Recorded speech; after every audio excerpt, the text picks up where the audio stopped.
Okay, people. We're with the old camera here, right? So, shh. It's voice sensitive, and it does its own thing every now and then. Did you ever notice that? The film just goes... I have. I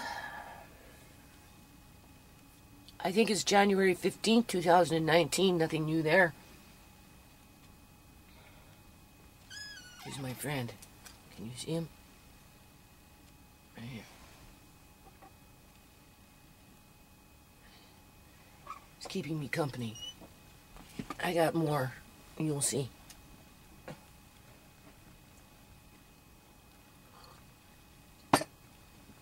Obviously, I'm in the sewing room, right? Trying to clear off my sewing table and whatnot. So, as I sit here and I talk, I'm going to work in this little area. I'm going to show you the little things that I have, like this, for a layame. I just found it. It was in this. Isn't this beautiful? Look at this, people. Isn't that just gorgeous? That is so gorgeous. Eh? I like the good old days. That's what Uncle John would say. Look at that. That's gorgeous. I used to have feathers in it. And anyway, the baby was in there, so put that down there for now. Find some clothes for the baby. And then I found another doll. It's over there. And keep coming out with all these babies. And Tisha says, where are you getting these babies from? Right. So we'll make it some little baby clothes. So anyway, as I sit here and talk about something that I don't necessarily really want to talk about, but I'm going to talk about it anyway. Regarding Shimei and court and everything, because I'm taking this to court, people. I am taking this to court. And, I'm not going to stay silent on it. No, because honestly, people, I think they embalmed my daughter. Did you see it flash? Word sensitive, too. Right?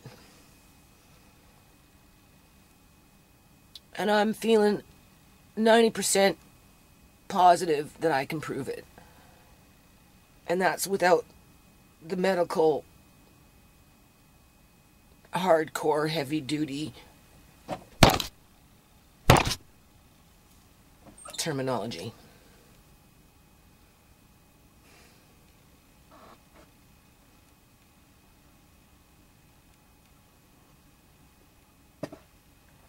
Which, of course, brings me to the question of, why is my life like this, people? Like, seriously. But if I don't stand up and say something, then it's going to happen to somebody else, because it's already been happening. I do not think Shimei was the first person to be embalmed and then made to look alive, played off as if she was alive, until finally, on this day, if you notice what's in my sewing room, like right there,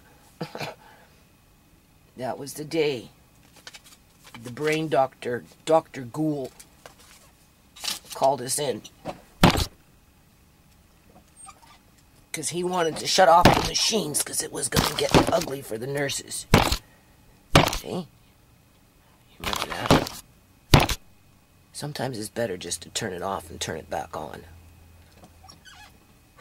I look like crap.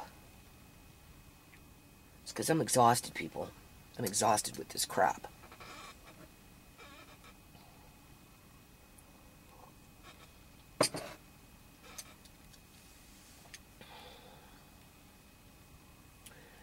So, I can't tell if that's fuzzy or not. Seems to be okay. I have to figure out, this is the thing. I have to figure out how to write this stuff down.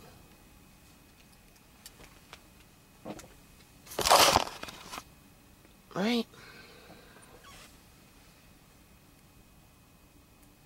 where it's precise and basically to the point. And it's ghoulish. That's the hard part. Right? But we're talking about my daughter here. Which now makes me think, when does a patient become a patient to a hospital?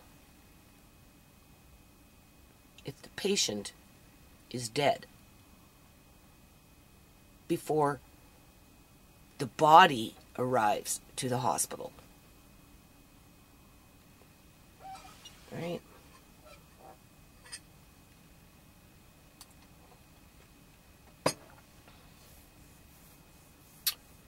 And then we get into that great big long debate of, oh, well, you know, people have been pronounced dead, and, you know, doctors said they were brain dead, and, you know, there's clinical this and clinical that, and nobody really knows. But at the end of the day, if the heart stops for 3 to 5 minutes, that's it. You're pretty much toast. You know, if the heart hasn't been beaten for the last 10 minutes of your end-of-life process. Right? It doesn't take very long, people, for the body to quickly shut down. And you can jumpstart the heart, but you can't stop the body from decomposing once it's dead. Because up in this part of the area, this is the terminology that I'm talking about. Well, it secretes. It produces and it secretes a certain kind of hormone or hormones. I don't have the literature in front of me. That provides the nutrients that the organs and everything else in your body need in order to function. If it's not receiving those hormones and whatever else it secretes, the organs die. And everything dies in a process. It starts in the gut. That's where it starts. That's why people, by the time I got to Shimei, it was all coming up through bubbles. Bubbles through her nose and bubbles through her mouth. Because it was coming from the gut.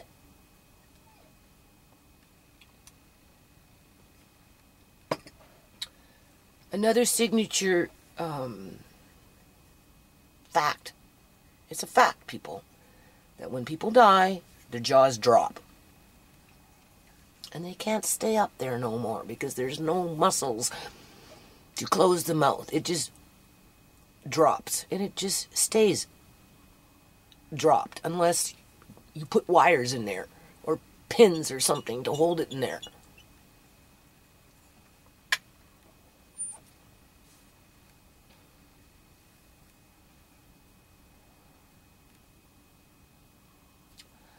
I was with Shimei.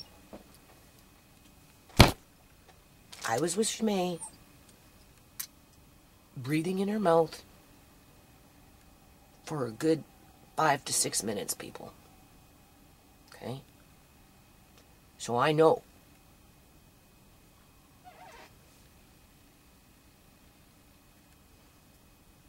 In terms of the jaw dropping, because my daughter was dead by 10 o'clock. And she had been dead for an hour, people, because she died sitting up. And Tisha seen her at 5 to 9 sitting up because she was behind her talking on the phone to her boyfriend, chuckling on about how it was funny that Shimei was snoring sitting up as a certain individual came out down through the hall in his under-fucking shorts, beeline straight for Shimei, but he caught Tisha from the corner of his eye, sitting in the dark in the kitchen, got startled, and went, "Whoa, what are you doing here?" As if she had no right to be in her own kitchen. Now remember, Shimei's up on the couch. It was the death rattle that Tisha was hearing. It was not snoring, people.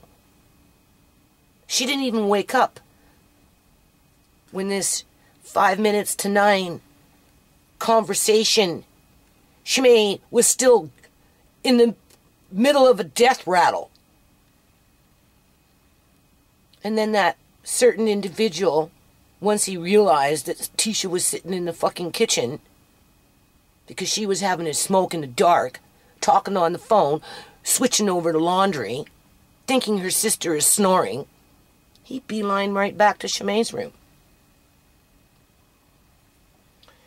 And then he basically left her there for an hour, people, and then he called Wolf. So this is how I know my daughter was dead for an hour. Okay? She urinated, she defecated while sitting up. Her body was moved between 9 a.m. and 10 after 9. Because as Tisha was switching over to laundry, when she was done within that 10-minute period, she noticed her sister wasn't sitting up anymore. So she just assumed that her sister had laid herself down. When in fact that's not true. Dead bodies don't lay themselves down. They don't shit and piss themselves and then decide to wake up and go lay down. Her body was moved. And not only was her body moved, but her shirt was changed. And that's been established through her last Snapchat. Because when I got to her, it was a white tank top. It wasn't black. Okay?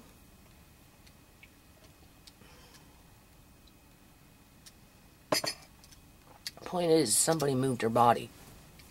Actually, the person admits to moving their body. They just don't put it at 10 o'clock. Or at 9 o'clock. They put it at 10. When in fact they did it between 9 and 10 after 9.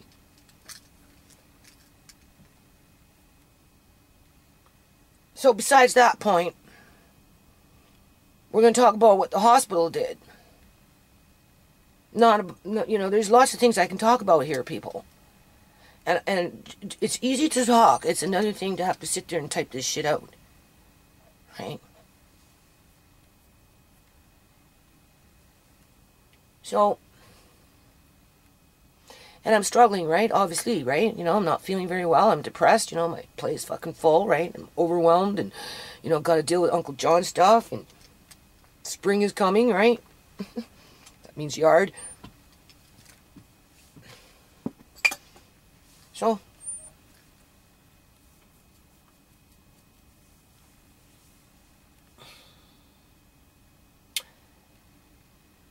back to the embalming part. Because this is a big one, people. That's why I told you the timeline. Because my daughter had been dead for an hour and a half before the paramedics started her heart. From 9 o'clock, 5 to 9, she was in the process of the death rattle, dying, defecating, urinating, her heart stopped. And then somebody moved her, and then left her there. And then by 10 o'clock, the gases were coming up from the gut. And when I did CPR on her, her jaw kept dropping because she was dead.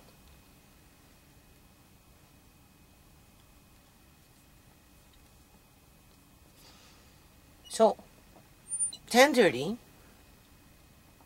they get her heart started and rush her out the door. Okay? And honestly, for Tisha and I, we didn't know what was wrong with Shimei. Tisha was speaking to her from 7 till 8. Girl talk, making plans to go visit the African families that they've known for a very long time, right? Have sleepovers with them, Tisha was having a baby in 3 months, right? So everybody was getting excited to spend time together, like the good old days, right? Talking about going to college, and she was excited about that, and seeing her dad, and, Tisha was excited that, she was having a baby, and, yeah.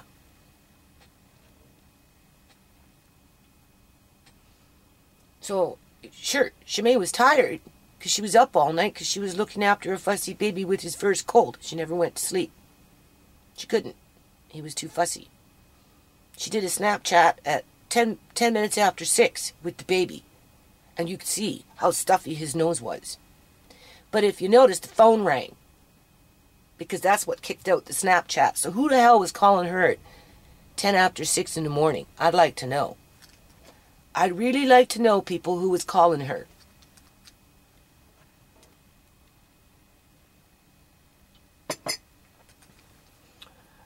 As she did a visualization of herself, and she was looking good at 6 o'clock in the morning, people. And then at 8 o'clock in the morning or so, between 8 and 8:30, she did her little Snapchat, talking about how happy she was that her sister was home so that she could finally get some sleep. Right? And that she was happy that she could look after Amari even though he was sick, because you have to remember, Shimei was a new mum. Right? And I didn't interfere a lot with Shimei because I wanted Shimei to raise her own baby. Right?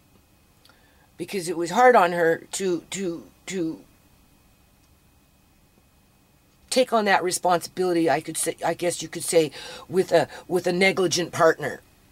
It's not like she had a lot of moral support from the biological father that inseminated her.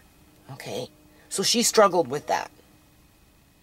And that's why she specifically stated it was up all night.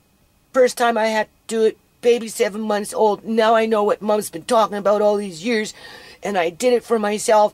And I'm happy that I could do it for my own baby.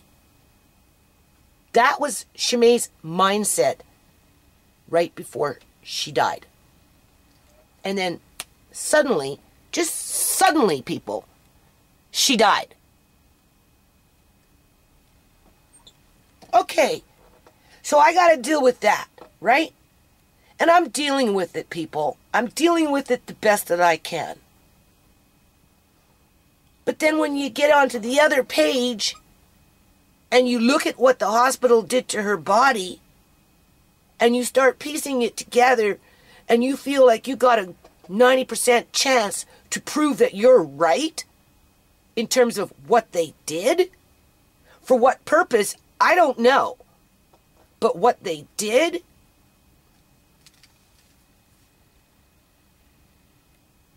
like, it's like, I don't know, people. Like, is this even fucking reality? Do I live in some kind of freaking 10th dimension or something? Am I like a book? You know, like a book, right? Am I just a book?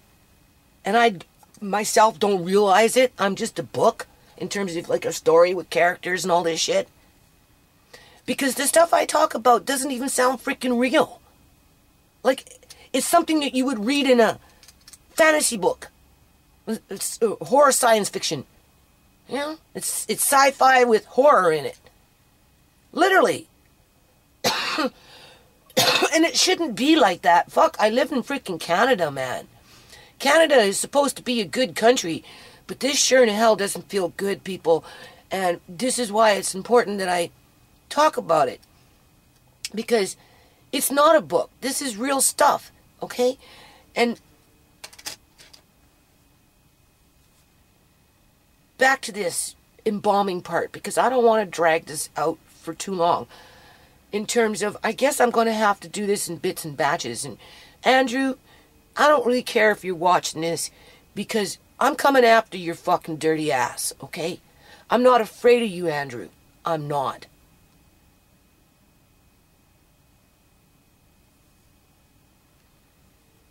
I'd like to see you worm your way out of this one once it's all fucking written out. So anyway, welcome to my nightmare, Andrew. When the body dies, this is a key point, people. Where it is applicable in the Criminal Code of Canada, you know, I'm like going through just my memory and I'm like, well, where does that fall in? Like, because this is so bizarre. Like, is there even a freaking section for it? Like, literally. right? Because we've already established my daughter's body was dead for an hour and a half. That's 90 minutes, people. She was dead before the paramedics artificially started her heart. Nobody knew what was wrong with Shimei because everything was fine up until we were informed that Shimei wasn't responding. Okay? But because Shimei had been not feeling well Monday and Tuesday, and Saturday and Sunday she was with other people having dinner and all this other stuff and socializing with her old family friends and, you know, from one family to another family, and they're African families, so everybody's putting their arms around you and want you to stay, and they're feeding you, and, you know, they're hugging you more and they're feeding you more, and they don't want you to leave, and so you stay, and they're giving you more hugs. And so, you know, she had a good Saturday, she had a good Sunday. But by Monday, she wasn't feeling very well. She was up here with me, but she got all her freaking ducks in the order. She dotted her I's and crossed her T's and got everything ready to go out on Tuesday. Tuesday comes, she wasn't feeling well, but she went out and she did what she had to do, all in regards to her school, people, and her passport.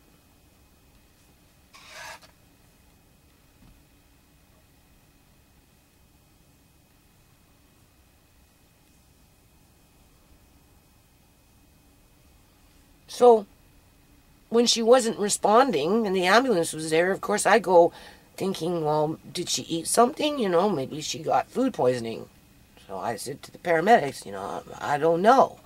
Like, Tisha, like, what, did she show any? No, we were talking and making plans to go back to the Cheezer family with the babies and have sleepovers, and she was excited about school, and I was just hearing her snore, you know, like, right? Completely in the freaking, right?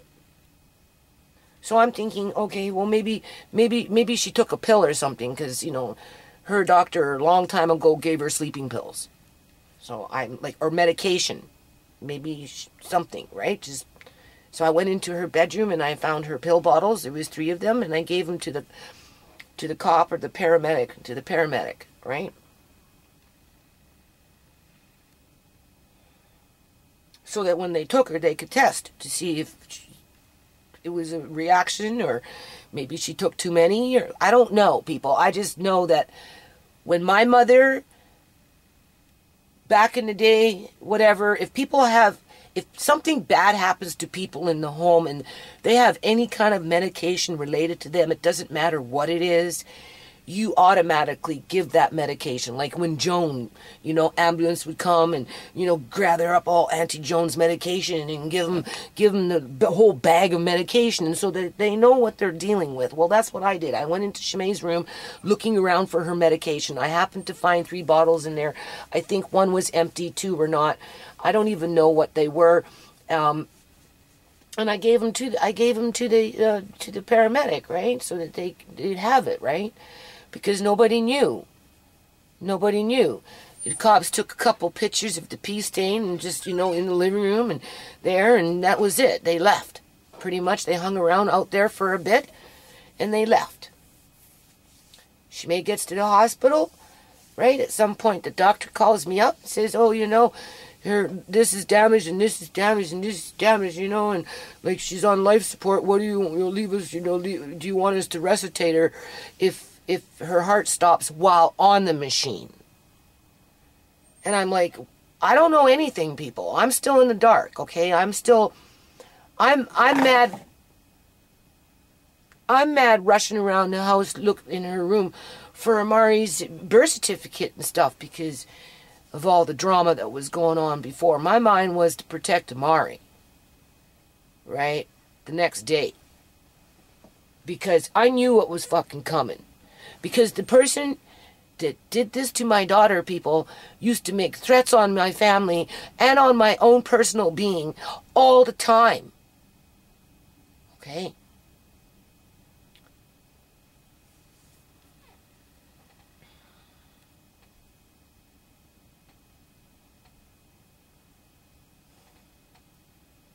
That's your motive.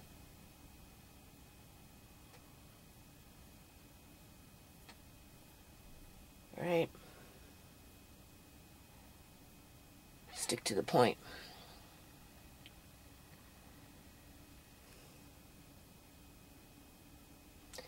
So anyway,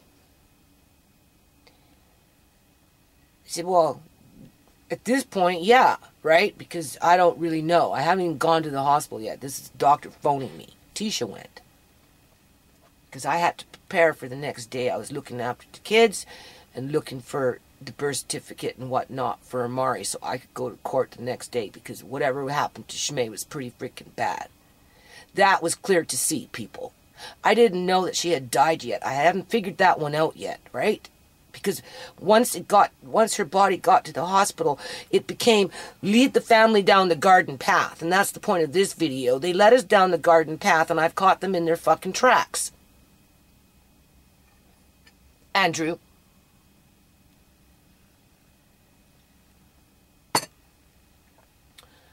So, now that the body is dead, get to the gist. There is no way, except for one way, to stop. And you can't even stop it, people. You can slow it down, but you can't stop it. Once a body is dead, you cannot stop the decomposing part of the process of a body is dead. You can slow it down. That's why they embalm people. But you can't stop it.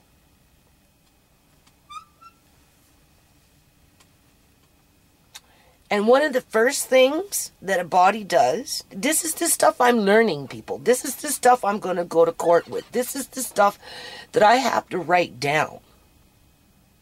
This is the stuff that embarrasses my kids. Because they're so hurt by it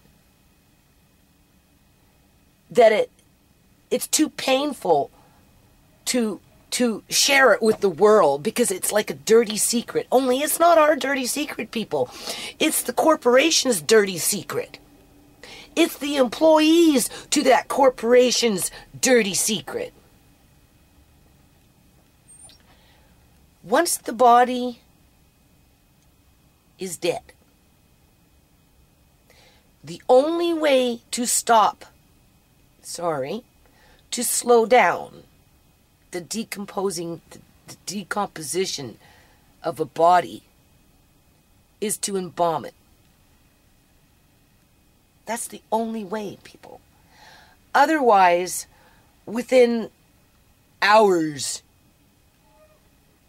after rigor mortis, or there's different stages, the skin it's called flaccid. And it's an unpleasant feel. And it's gooey and it becomes mushy, and right?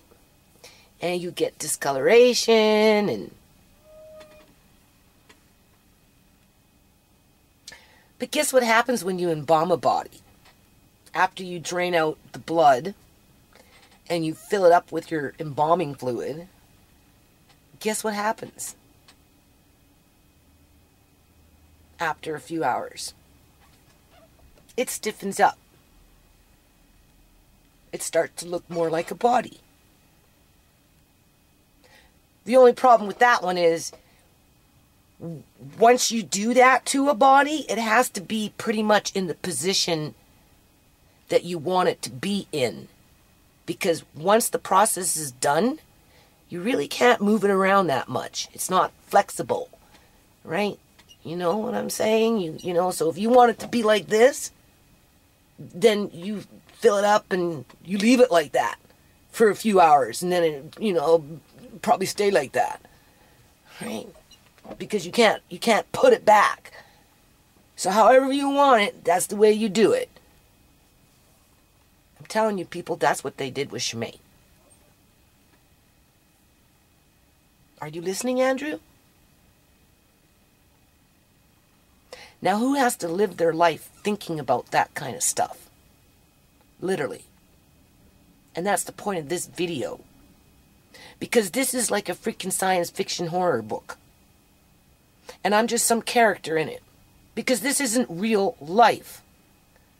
Unfortunately, though, it is. And that's why I'm speaking out against it. And that's why I'm going to take it to court and I'm going to prove it. The only thing is, when I get it to court to prove it, they're not going to want to hear it any more than what they wanted to hear about Uncle John. Right? They're going to get it thrown out. And that's why I'm talking about it, people. Because as I talk through it, right, you're going to see, at least through what I tell you. So, when Shimei was in the hospital for that 8 days, her body was stationary. It was pretty much in the same position, and that would be normal for an embalmed body, right? The only thing that happened is she just started to bloat more because everything was rotting inside of her. Even though they embalmed her, they can't completely stop the decomposition process. That's why on this day, Dr. Gould said it was going to get ugly. And he wasn't kidding.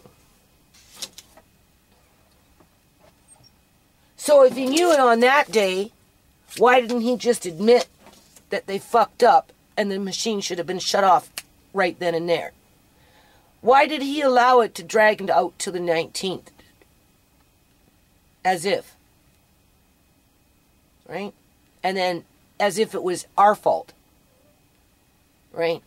After, up until the 5th day, they made us think that she was alive. They made her look like she was alive. They treated her like she was alive in terms of their medications or their machines or whatever the hell it was that they were doing with her. But they assassinated her character.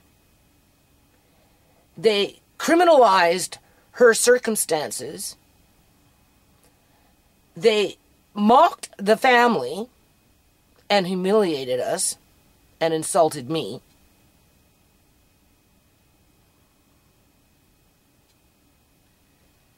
As they convinced us and everybody else that was coming around, a lot of people went to go see Shimei, that she was alive when she was not.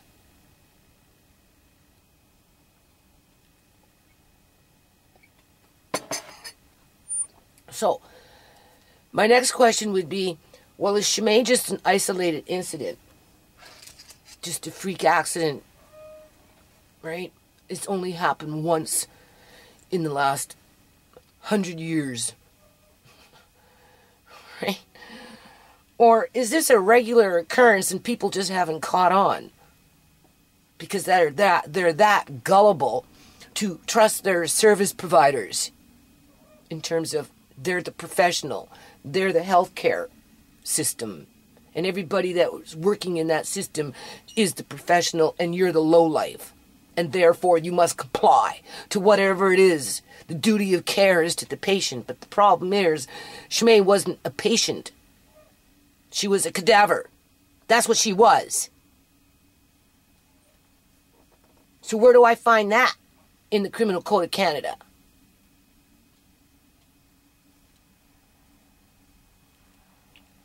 Do you see how complicated it's getting?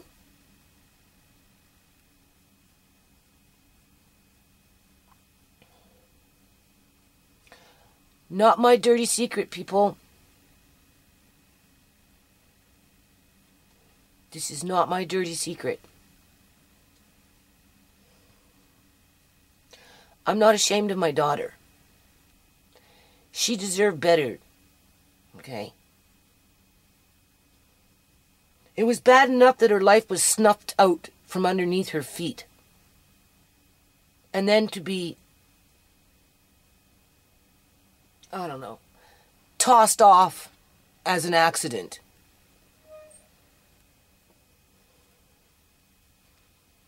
But then to have this happen and know that it happened?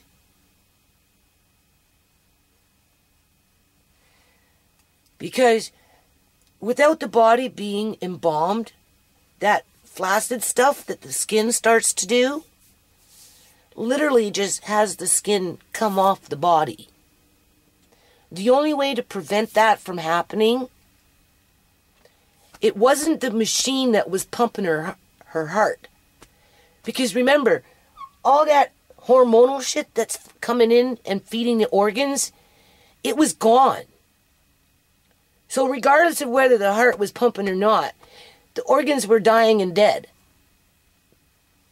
Assuming that they were all there. That's for another day. Okay?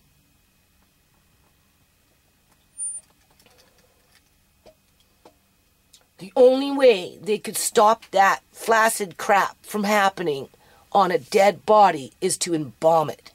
That's the only way. An artificial heartbeat isn't going to do it. They need the embalming fluid to slow down the body from rotting.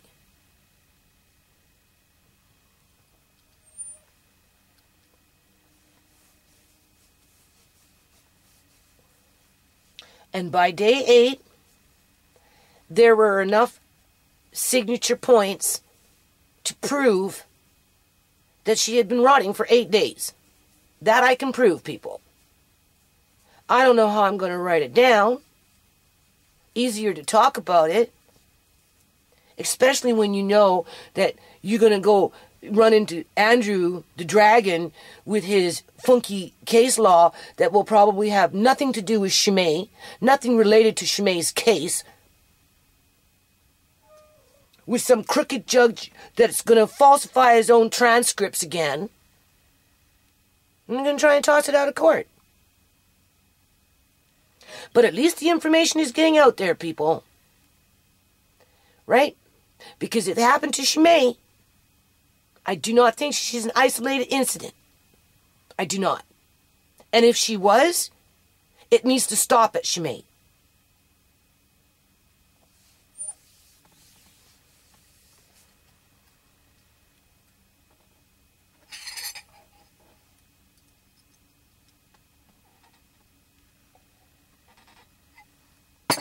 Cops can't say they were investigating because they were suspicious of Shimei's death.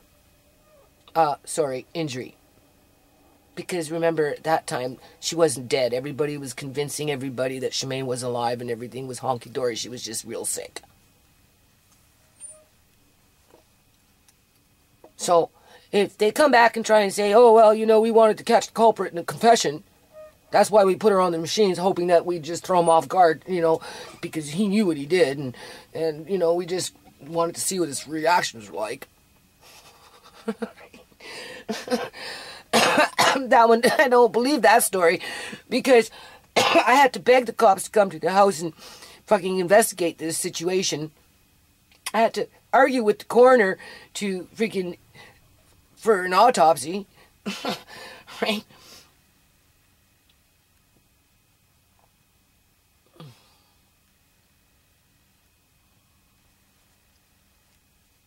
Because nobody wants to admit what happened, right? In terms of what happened, for whatever reason. I kind of feel like I seen this movie, what is it called? Like a hostel, where young people and students and those kind of things, they go traveling overseas and they, what do you call it? Got their little backpacks and you're going to go, explore France or, some foreign country, right? And then in this movie, the rich people, when they would come to this place and sign up, and they get the passport and everything, and the people that were working in this environment actually were kidnapping these people and auctioning them off on the black market of rich people to do terrible things to them. It was an awful movie. Awful, awful, awful movie. But, just with what happened to Shimei people, I just feel like she was targeted. Like, you know what I mean? Just like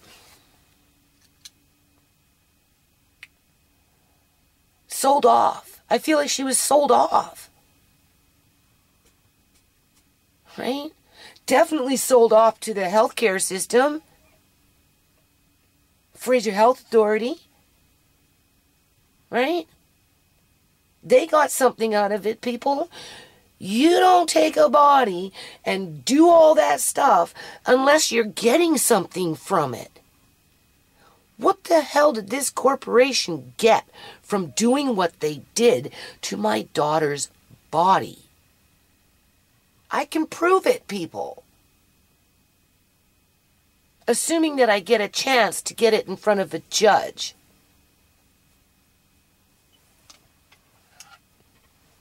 And if I can't prove it in terms of getting Fraser Health Authority to cough up their secret in terms of the second set of books,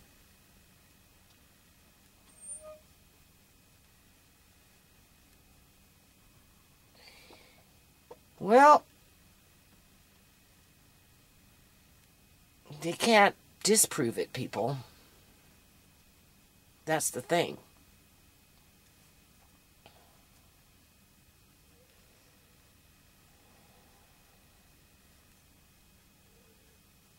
I'd like to see them disprove it.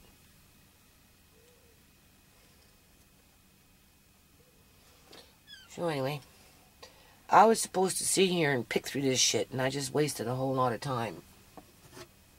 Well, I didn't waste a whole lot of time. I can't show you pictures, but I can talk about it, people, because it's not my dirty secret. This was Shmai's. I gave it to Alea May now.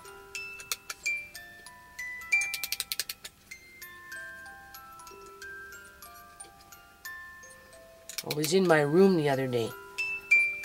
Like I said, I've been sorting stuff out. It was hidden away. And we got it out. I gave it to Tisha for Alea May. But I'm going to leave it in here. Because it makes me think of Shmai. Isn't that beautiful? Hmm?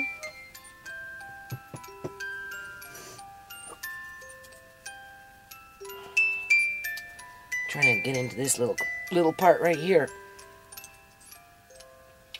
So I guess that's about it for now, people. This is the stuff I have to write about.